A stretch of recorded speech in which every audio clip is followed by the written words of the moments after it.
Hello everyone and welcome to the second installment of Thoughts on the Aphorisms of the Professor. Today is the 4th of January 2022 at 5:52 a.m. on a fine Tuesday morning. I am your one and only food philosopher, and if you're joining us for the first time, this series is meant to be some insight into the aphorisms that belong to Jean-Anthony Brillat-Savarin, the author of the greatest book on food of all time, The Physiology of Taste. He's also known for the quotation, "Tell me what you eat, and I shall tell you what you are," yet another one of his aphorisms. This will hopefully be a breakdown of what Brillat-Savarin might or will have meant when writing these aphorisms, and hopefully will serve as a starting point into the journey of food philosophy. Now, I will just say some of this will be off script, some of it may be my own ramblings to my own thoughts, so do bear with me. And so, we are starting today with Aphorism 8. The table is the only place where man is never bored for the first hour. And so, to start off the explanation of this aphorism, if you wouldn't mind, I would like to tell you a little story. When I was 7 years old, I stumbled across a television show that at the time would unknowingly lead me to my life as a food philosopher today, making this series that is aptly named Thoughts on the Aphorisms of the Professor. Though I don't possess many vivid or prominent memories of the show, unfortunately, in my older years now, a few key recollections are still burned in my mind that have now led me to the life of a food philosopher. This show was called Ryori no Tetsujin, Iron Chef, literally translated, means Iron Men of Cooking. It was an old Japanese television show that aired from 1993 to 1999, a decent tenure on television for sure. The show followed the narrative of the host, Chairman Kaga, who had built Kitchen Stadium, a giant cooking arena for chefs to do battle and encounter new and original cuisines that could be called true artistic creations. And in order to do so, Chairman Kaga sought out top chefs of various styles of cooking, and hence named them the Iron Chefs, the invincible men of culinary skills. Each week, chefs would challenge the Iron Chefs in a bid to topple them, and gain the fame and ovation that followed if they were ever able to best the chairman's culinary masters. A lot of what I just said was word for word from the show, so shout out to any of the Iron Chef fans out there. And so, first off, as a sort of disclaimer, ignoring the postmodern emphasis on gendered language, I think it would be safe to assume that Brillat-Savarin meant both men and women in this aphorism. This is based on his later comments about gourmands, in which he speaks of women highly and states that they also offer invaluable insights into the act of eating.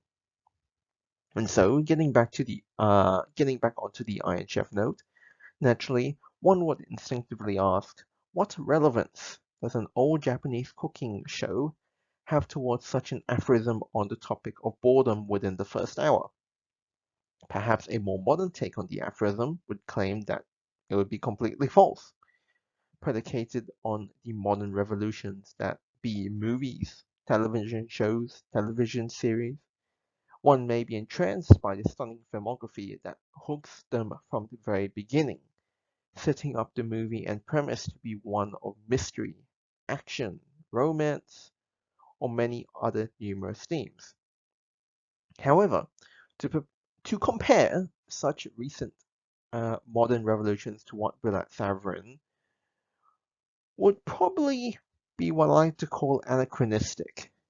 Yes, within the 18th and 19th century that Brillat was living in France and America, they probably would have had equivalents and counterparts to movies and television shows. But the key distinguishing factor here is somewhere else for such a comparison would be completely unfair.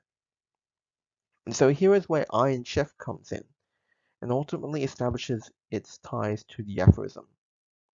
With the premise of the show being a stylized cook-off between a challenger and one of the Iron Chefs, the resident culinary master of the cuisine, it would be centered around a theme ingredient.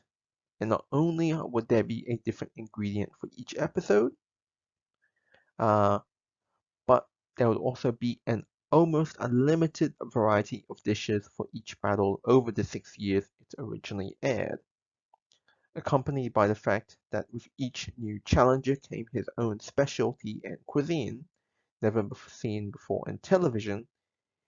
This shows that you could possibly have almost limitless possibilities if the show went on for longer than the 6 years. And even though it doesn't necessarily adhere to Brillat-Savarin's time requirements of an hour, its 40-minute episodes, combined with the actual cooking time of 60 minutes, still reinforces the idea that Brillat-Savarin suggests that not only is represented through this television show, but throughout the entirety of cooking. For the reason why the table is the only place where man is never bored for the first hour is because of the intrinsic nature of cooking and ultimately what the act of eating food entails. For what Iron Chef reckons towards is something that almost all of humanity has experienced for almost all their lives: the suspense and surprise of a meal. And yes, it almost seems that with each statement I make, I must include a caveat to cater towards modernity. Yes, there are people who exist that may be restricted by whatever means that do not allow them to experience a variety of foods, whether it be due to a mandatory diet, wealth, or their own religious or philosophical restrictions. However, for a majority of mankind today, this suspense and surprise has always existed and has progressed from the evolution of the mere heat-resistant clay pot to the technological marvels that are liquid nitrogen poached aperitifs and sous vide techniques.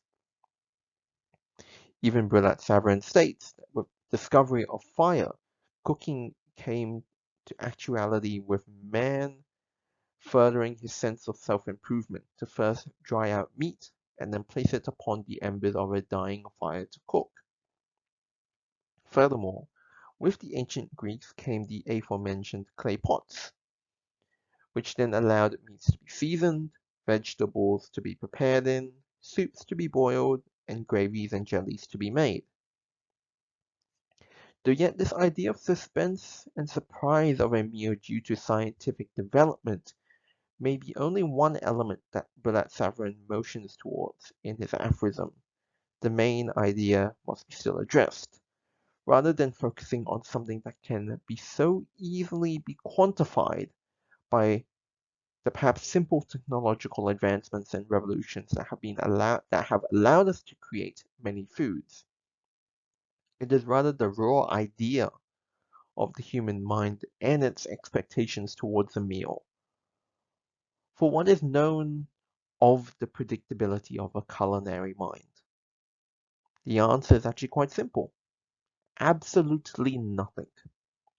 It is absolutely nothing because despite the extent in which one may go to in order to obtain information on what is about to be given to them to eat, a true gourmand of cooking, as Brillat-Savarin defines it, one who possesses the impassioned, considered, and habitual preference for whatever pleases the taste, would allow all who feast before him to experience something different each time. And here is where Brillat-Savarin comes full circle.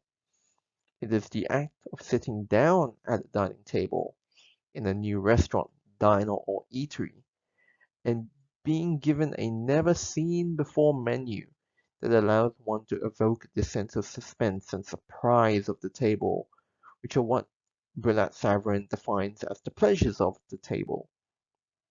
A reflective sensation which is born from the various circumstances of place, time, things, and people who make up the surroundings of the meal. This idea of the pleasures of the table, combined with the actuality of each new meal being simply new, is that Brillat-Savarin identifies within his aphorism, for each experience is not like the rest. And yet there is a modern example which is apt to pair with Iron Chef, and to uncover the meaning behind Brillat-Savarin's aphorism. The Japanese phrase omakase, which means to entrust, most commonly used in dining at Japanese restaurants and often said to new or inexperienced diners. Chefs will use this phrase to not only display seasonal or house specialties, but the word itself is also to tell the customer, I will leave it up to you. Sorry, to tell the chef, I will leave it up to you. Though most prominent in sushi restaurants, this phrase and idea is not exclusive to such realms, often including other cooking techniques in tandem with the idea of serving seasonal or house specials.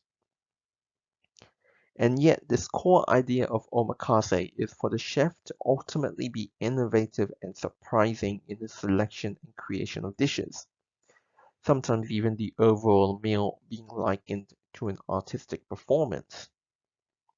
And though this, on the customer's behalf, may and often be seen as a gamble of sorts, with the level of unexpectedness, this is rather the core idea of what Brillat-Savarin reckons to within his aphorism.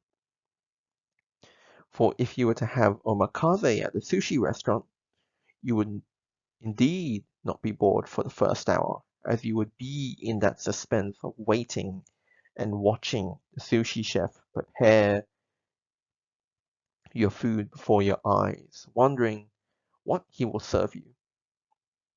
And in addition to this, especially within the realm of sushi, customers will often receive the highest quality fish available to them at actually a lower cost than normal. So that is yet another incentive for trying out new tastes. And so, in this aphorism, Brillat-Savarin motions towards an idea that is bigger than just the unexpectedness that you would get from visiting a new restaurant for the first time, but rather hints at the greater gourmandism that he establishes.